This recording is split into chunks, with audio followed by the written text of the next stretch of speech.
يا رب بالمصطفى بلغ مقاصدنا واغفر لنا ما مضى يا واسع الكرم يا رب بالمصطفى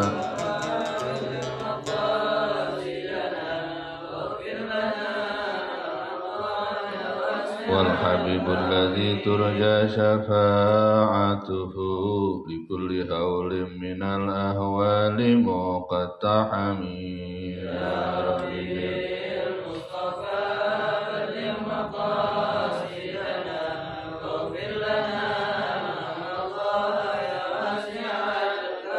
اللهم صل وسلم وبارك عليه وعلى آله. Alhamdulillahirabbil alamin wassalatu wassalamu ala asyrafil mursalin habibina wa syafi'ina wa maulana Muhammadin sallallahu alaihi wasallam tahal amin wa ala alihi wa sahbihi ajma'in. Rabbi shrah li sadri wa yassir amri wahlul 'uqdatam min lisani yafqahu qawli saddid lisani wahdi qalbi bihaqqi sayyidina Muhammad sallallahu alaihi wasallam. Alhamdulillah, bersyukur kehadirat Allah Subhanahu wa taala, hari ini kita bisa mulai lagi pembukaan kajiannya Ihya Ulumuddin. Mudah-mudahan bisa menambahkan manfaat dan menutrisi kita sehingga menjadi panduan untuk berkehidupan di kemudian hari atau di hari-hari ke depan. Salawat dan salam tak lupa kita ucap Allahumma shalli wa sallim ala Sayyidina Muhammad. Mengingatkan akan betapa pentingnya membaca doa dan melanggengkan wirid, kita sedikit mengulang dengan apa yang dimaktub ditulis dalam kitab Tartibil Aurat fil Awqat, di mana santri dan yang mengambil istiqomah untuk berdoa, berwirid itu penting untuk tidak meninggalkannya. Manakala terpaksa karena tersibuki dengan kegiatan, maka harus diqadha. Sebagaimana ada sebuah sabda Rasulullah sallallahu alaihi wasallam, "Man awadahu Allahu ibadatan fatarakaha malalatan maqqatahu Allah." Barang siapa udah terbiasa untuk melakukan satu ibadah, lalu dia tinggalkan ibadah tersebut karena malas, maqqatahullah, Allah murka, benci sama dia. Jadi ada cemburu besar dari Allah Subhanahu wa taala, seolah-olah Allah tidak berharga. Nah, jadi kalau sudah wiridnya sudah ada yang dirutinkan, apalagi kalau santri kan sudah tertentu bacaannya. Kalau enggak sempat baca karena kesibukan, jadi qadha. Jangan dibiarkan begitu saja. Di ujung pembahasan tersebut, Al-Imam Ghazali menjelaskan bagaimana Rasulullah sallallahu alaihi wasallam demi untuk istiqomah terhadap apa yang telah beliau lakukan, beliau sholat sunnah setelah sholat asar. Sholat sunnah setelah sholat asar. Padahal sebelumnya Rasulullah Sallallahu Alaihi Wasallam itu telah melarang untuk sholat setelah asar. Kenapa? Karena alasannya sholat sunnah atau sholat atau waktu setelah asar itu kemakruhannya ada 3 sebabnya.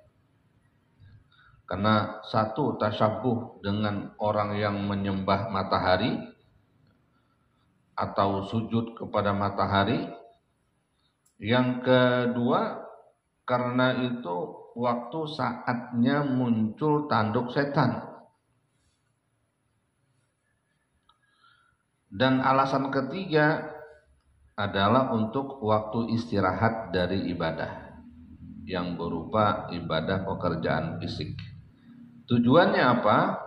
Untuk menghindarkan rasa malas. Jadi ada 3 alasan kenapa setelah sholat asar itu tidak dianjurkan lagi sholat. Karena itu waktu orang menyembah matahari aktif beribadah. Yang kedua, karena itu waktu munculnya tanduk setan. Dan yang ketiga, demi hikmah istirahat badan agar nanti ibadah setelahnya itu jadi nasyat semangat lagi. Nah, kemakruhan ini hikmah dilarangnya salat setelah salat asar.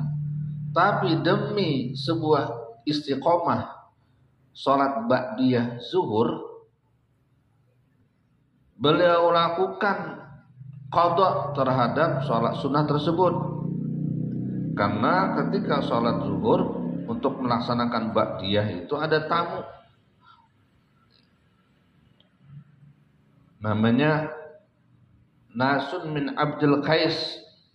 Mereka adalah kedatangan tamu untuk masuk Islam. Jadi Rasulullah Shallallahu Alaihi Wasallam sholat sunnah setelah sholat asar. Demi apa? Menjaga istiqomah terhadap ibadah yang sudah dibiasakan.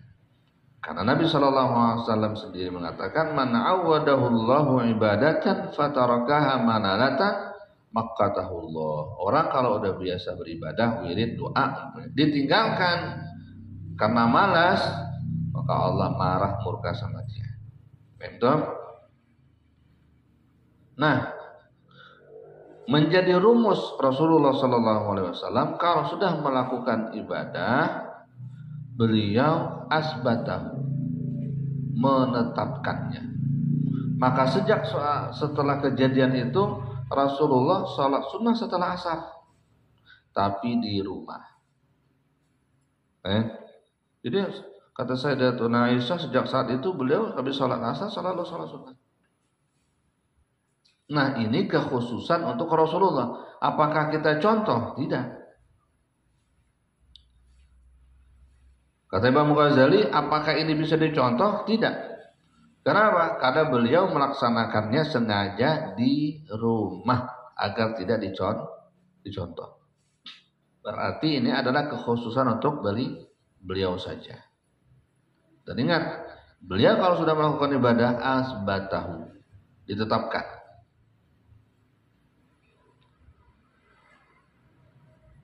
Kalau begitu berarti Nabi melarang orang tapi sendiri melakukan.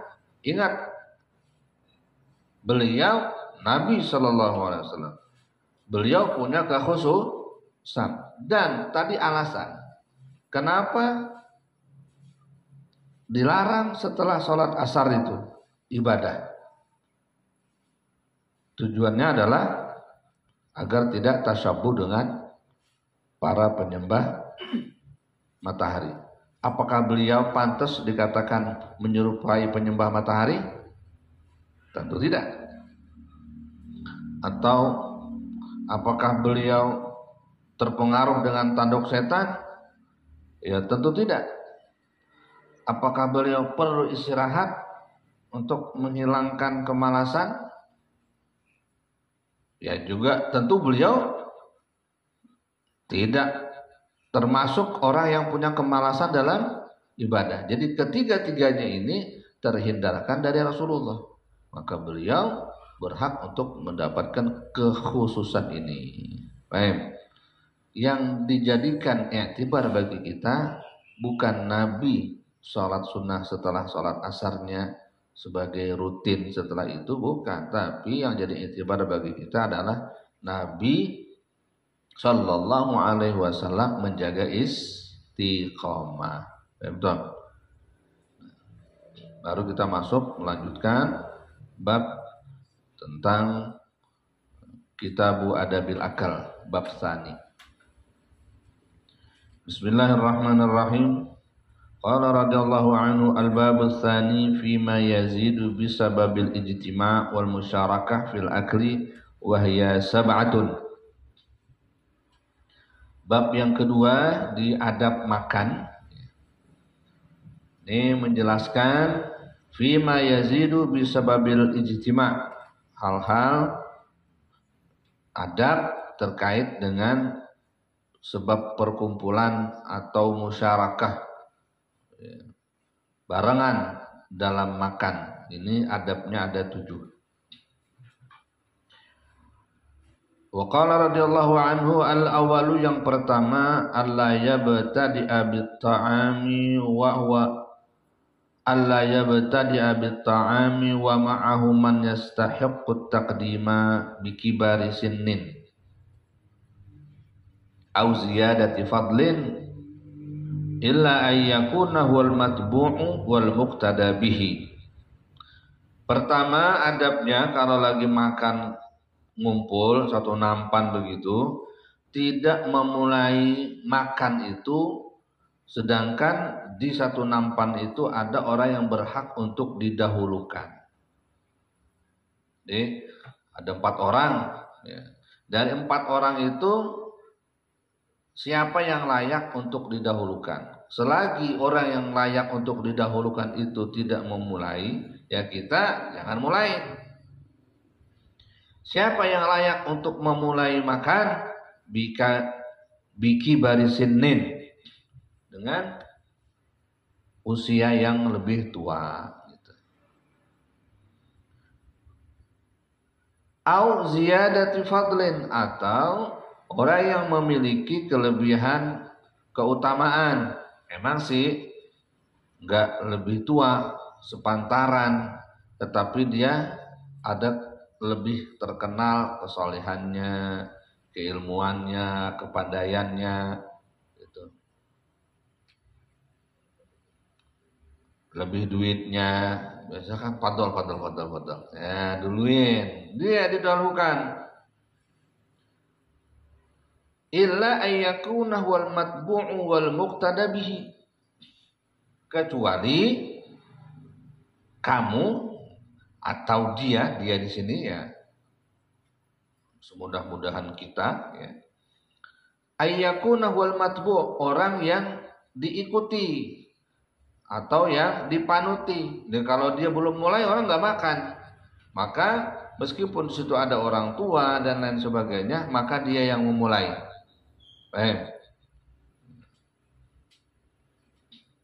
Fahina izin yang bagi, maka pada saat itu semestinya Allah yatula alaihimul intizaru, tidak lama atas mereka menunggu.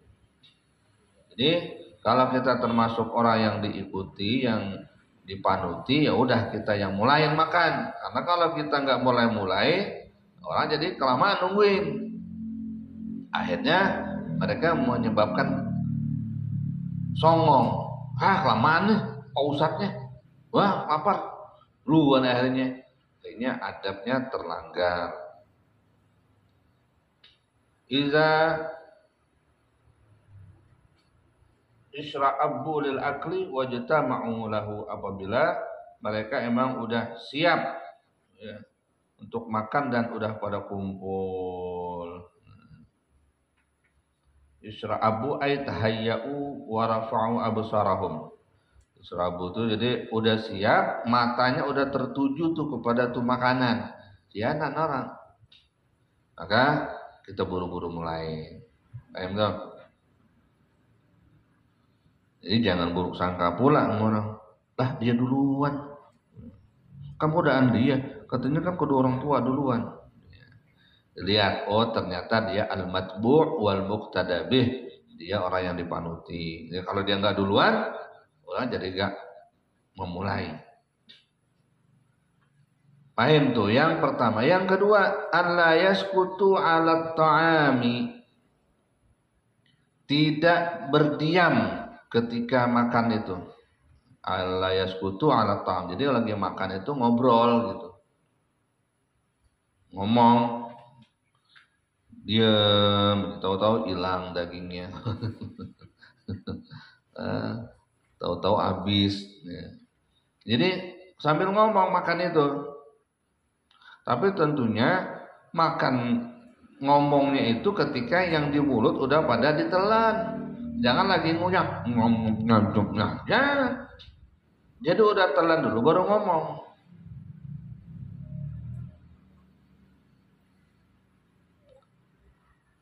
Fa inna zalika min siratil ajam. Min ajami. Karena yang demikian itu kagak ngomong di saat makan min siratil ajami, dari kebiasaan orang-orang ajam.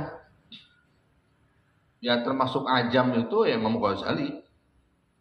Ajam ini lebih terfokus kepada orang-orang Persia pada saat itu. Imam Ghazali itu kan orang Persia, Iran, Khurasan, Atus. Ajam itu adalah non Arab, jadi orang yang bukan Arab itu namanya ajam, termasuk kita ini. Tapi ajam yang di saat itu beliau ucapkan tentunya adalah orang-orang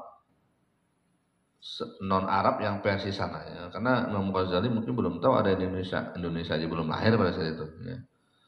Jadi orang-orang Persia, jadi kebiasaan orang-orang Persia.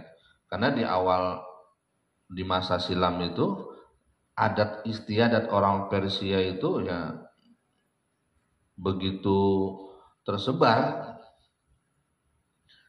di kalangan Islam, itu bercampur baur. Karena itu termasuk negeri yang besar pada saat itu.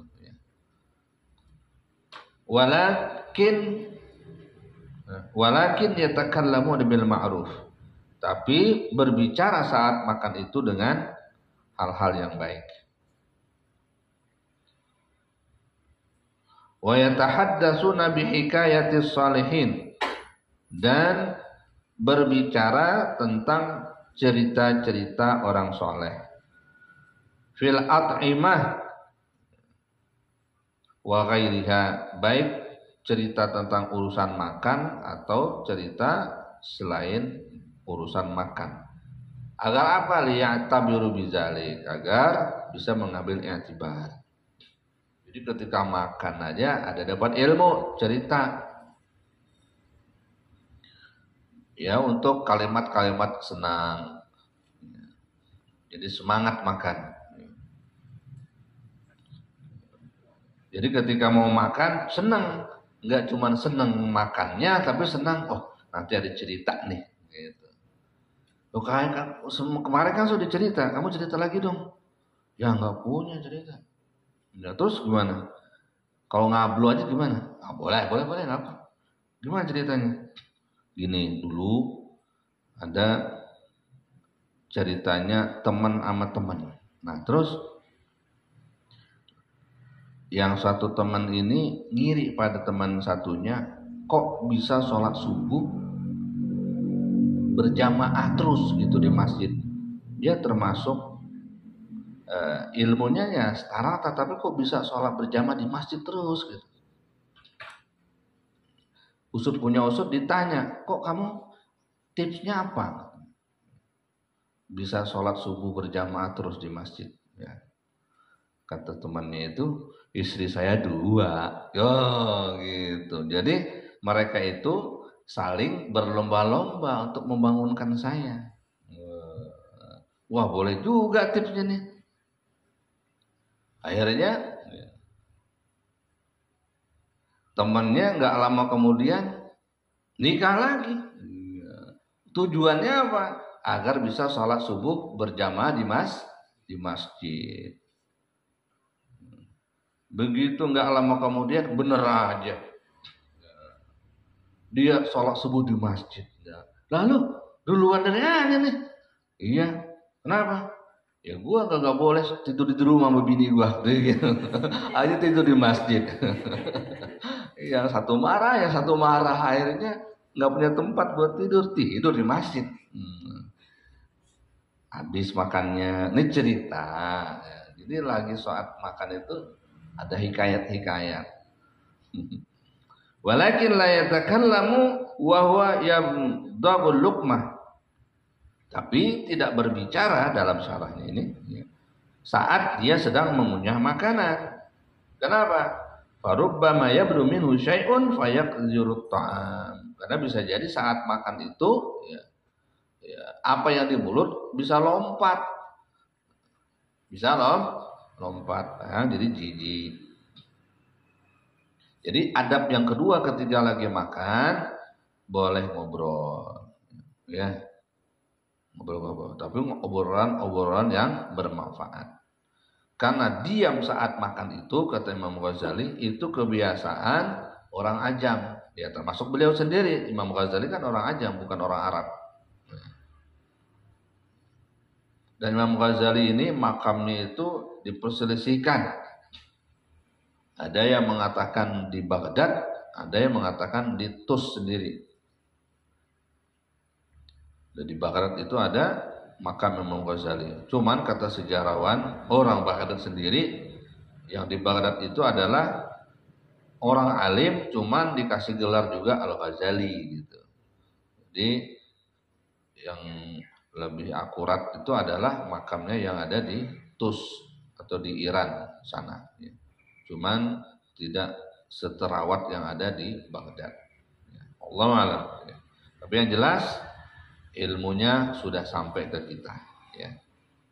Jadi saat makan berbicara itu bagian sunnah yang dilakukan oleh Rasulullah Sallallahu Alaihi Wasallam. Ya, jadi makan ngobrol dikit ya, yang kira-kira cocok. Ya. Al-thalis yang ketiga, adab makan berkumpul gitu. Ayyarfuqa birafiqihi fil qas'ati, berlemah lembut, bersopan santun, birafiqihi terhadap kawan makannya, fil qas'ah di nampan. Fala yaqsida ay ya'kula ziyadatan ala ma ya'kuluhu. Termasuk bentuk kesopanan dalam makan itu apa? Niat, tujuan. Fala yaqsida tidak bertujuan ayyakula makan ziyadatan lebih alama yakuluhu atas apa yang kawannya makan. Jadi dilihat-lihat juga itu apa namanya jumputan makannya itu. Dia satu sekopnya itu 30 cm, dia 50 cm. Yaitu 20 cm setara dengan 2 kali suapan temennya. Jadi jangan mengkhianati kawannya saat makan. Dalam artian melebihkan makanan di saat dia makanannya atau suapannya kecil. Fa inna dzalika haramun. Bayangin. Karena cara makan yang model seperti itu terlarang alias haram. Illam yakun muwafiqan liridha rafiqihi, jika tidak sesuai dengan kerelaan kawan makannya. Mahma kana ta'amu mustarikan, manakala makan itu dibeli barengan. Itu.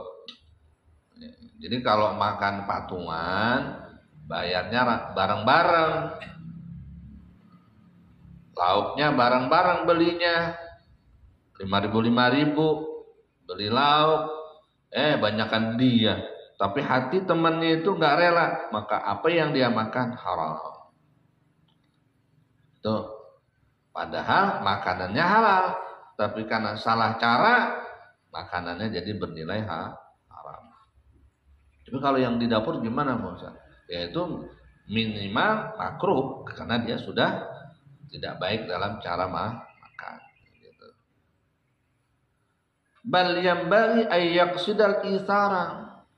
Tapi semestinya kawan yang sedang, orang bilang kawan di meja makan, kawan di nampan, bermaksud bertujuan al-isar.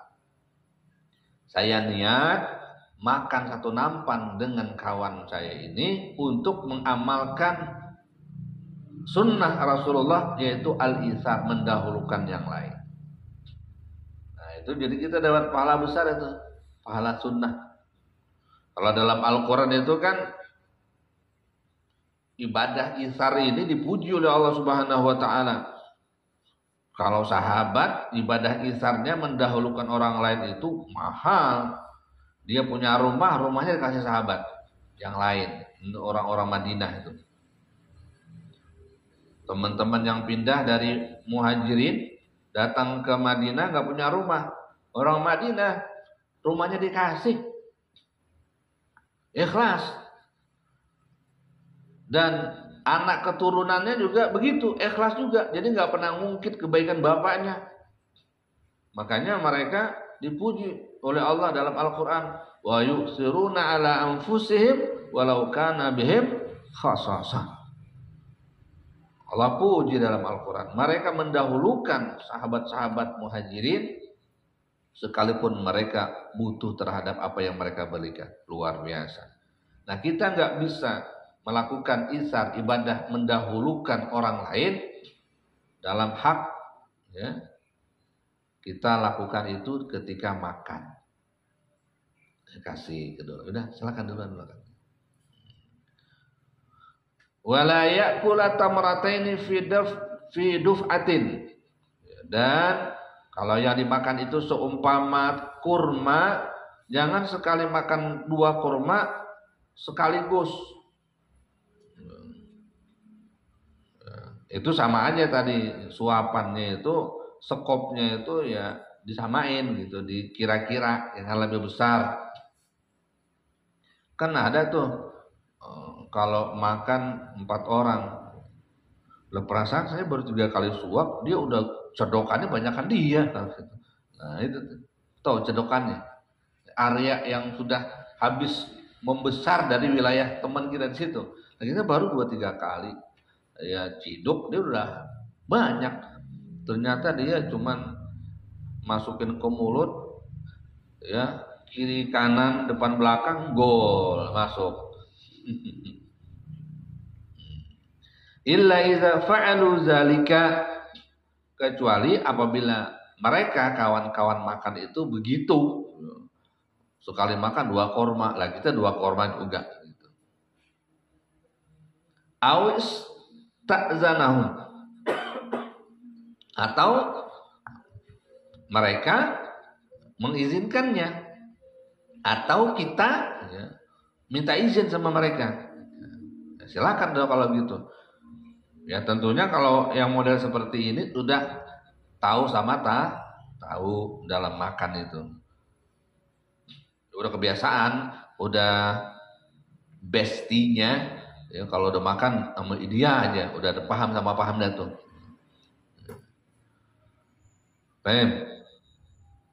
Kalau kita bertemu kawan makan yang satu nampan baru ketemu, kemudian di acara maulid, ya pakai ini adab ini. Dan kita pengen tahu nih teman kita yang di depan itu adabnya sama atau tidak. Itu kan bisa pakai naluri sebenarnya. Tapi kita kalau sudah dikasih tahu ilmu seperti ini, hendaknya mengamalkan. Kalau kita nggak pakai, kita yang malu sama ilmu kita sendiri. Selanjutnya, fa in qallala rafiquhu nasyatahu wa raghabahu fil akli.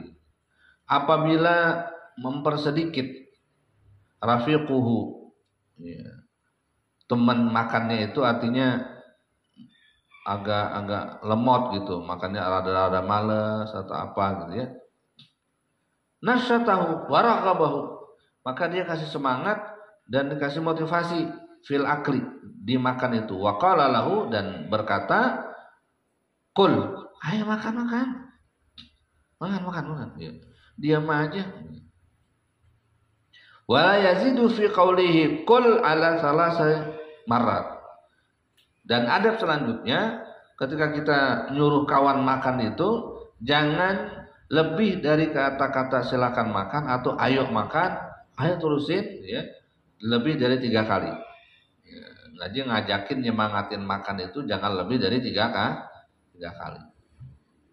Wa inna dzalika ilhaun wa ifratun, karena yang demikian itu termasuk kalau ilha itu minta banget, wa ifratun kelebihan.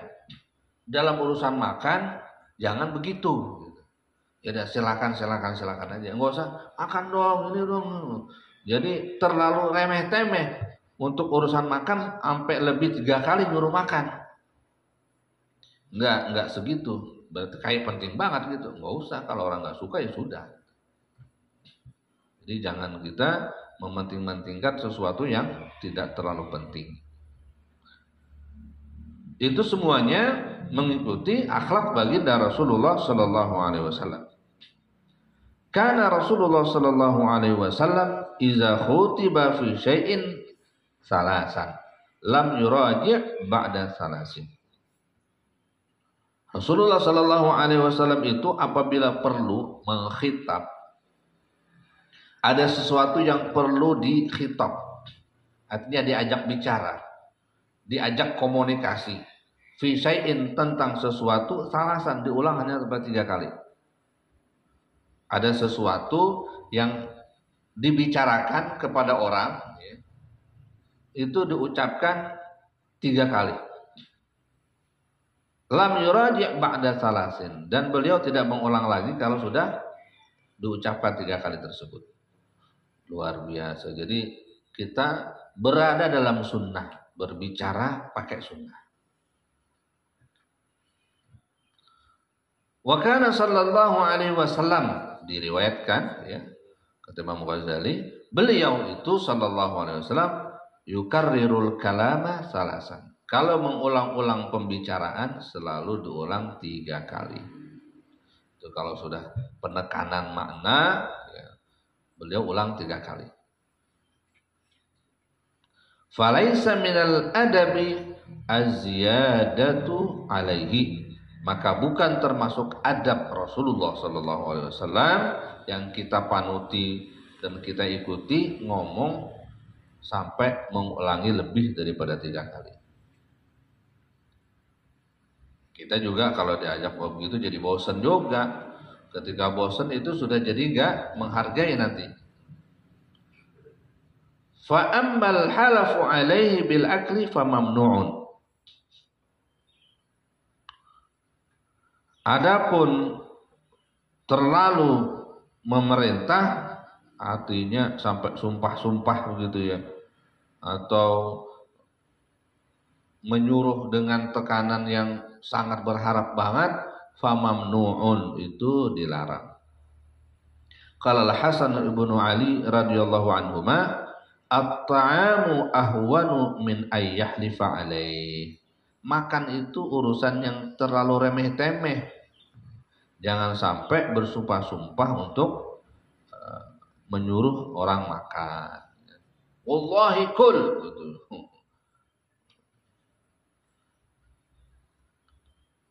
Wallahu a'lam bishawab. Al-Fatihah. Bismillahirrahmanirrahim. Alhamdulillahirabbil alamin arrahmanir rahim. Iyyaka na'budu wa iyyaka nasta'in ihdinas siratal mustaqim siratal ladzina an'amta 'alaihim ghairil maghdubi 'alaihim waladdallin.